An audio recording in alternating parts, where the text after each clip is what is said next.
Hi guys, today it's time for another Top 5 Wednesday. This week's topic are the best second books, and I'm pretty sure this includes just middle books in general, so it doesn't have to be only second books, but it can be like middle books if it's a longer series. I'm so excited about this topic. I do like a lot of finales, but I also like a lot of second and middle books, so I'm very excited to talk about these. I'm pretty sure some of these are not gonna be surprising at all, but I'm still excited, especially because a few of these I haven't talked about in quite a while, so yeah, let's get into this. My number 5 is Pretties by Scott Westerfeld. This is the second book in the Uglies trilogy, and I think this is kind of a controversial opinion. I think a lot of people are not a big fan of this one, but I remember that I really enjoyed this because this was what I had wanted the first book to be. I can't really talk about it and what happens in this one and what I had hoped would happen, but the dystopian concept in this is just so great and so unique, and I think it's just really well explored in this second book. So I really like this. My number 4 is Voyager by Diana Gabaldon. This is the third book in the Outlander series, and I think most people like Outlander the most, but I loved Voyager so much. Oh god, I'm so excited for the third season of the TV show because it's gonna be this book. I can't really explain it, it's been so long, but I just remember that Voyager just made me feel so many things. I think for me Voyager was just Outlander, but even more action and even more heart-wrenching feelings. I love this one, and I think that this is actually a great point to end reading the series. I mean, I know my name is Drums of Autumn, but I choose that name way before I read the fourth book. I just thought the name was nice. The book is fine, but I think this is the best point to end actually. So does this even count as my middle book?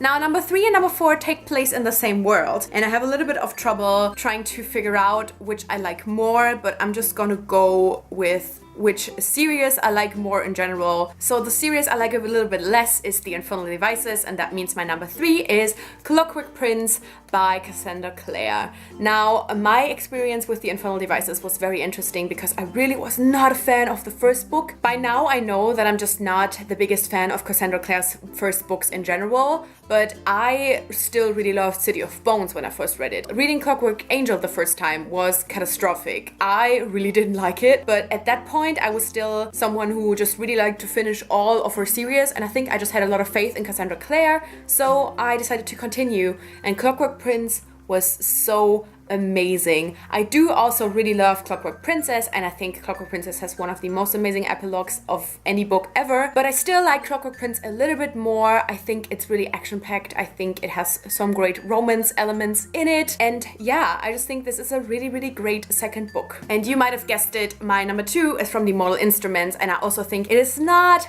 very uncommon to mention this one as the favorite in the series, and that is City of Glass by Cassandra Clare. As I said, I like the series more than I like The Infernal Devices, which is another kind of unpopular opinion, but I'm just more invested with these characters, although I do just in general love the whole world and how this series connects to The Infernal Devices. I do have to say I like a lot of these books. I also really liked City of Lost Souls, and I also loved the finale, City of Heavenly Fire, but I think one of the aspects that I loved most about City of Heavenly Fire was how it connected to The Infernal Devices. I think it's a lot less of an amazing experience if you don't have that connection, if you would kind of read it alone without Infernal Devices, but I think City of Glass is just amazing as it is, and I just really like the way that it ends. I think you can definitely tell that Cassandra Clare originally intended for the series to be over after this one.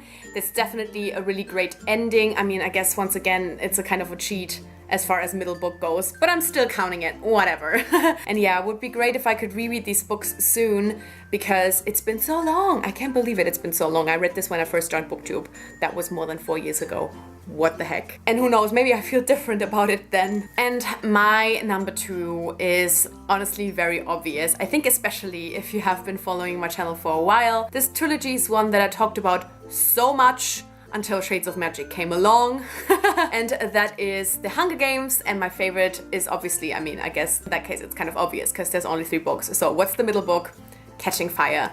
I think this is probably like the most popular opinion that I have in this pile. I think Catching Fire is just amazing. I think what I love is that this combines Katniss' thoughts after the games, how she deals with PTSD, how she deals with being back home, but you also are thrown into the arena again. I think that's one of the things that a lot of people don't like about Mockingjay. They are kind of missing the arena. So I kind of feel like this is just a great mix between the first and the third book. It has some of the rebellion in it, but not too much. It's just a really enjoyable read while being very emotional and very hard-hitting. And it still makes you think so much. It's still something that is somehow a fluffy, easy read. I don't know how to describe it. That sounds very wrong when children are getting killed. But yeah, I just think it's such a great book. It's, oh my god, like Catching Fire, I think will probably be forever my favorite middle book of any series ever. I'm interested to see if someday there will be something that can overtake this one, because I love it with all of my heart. And these were my favorite middle books. Let me know some of your favorite middle books, and thank you so much for watching, and I guess I'll see you soon. Bye!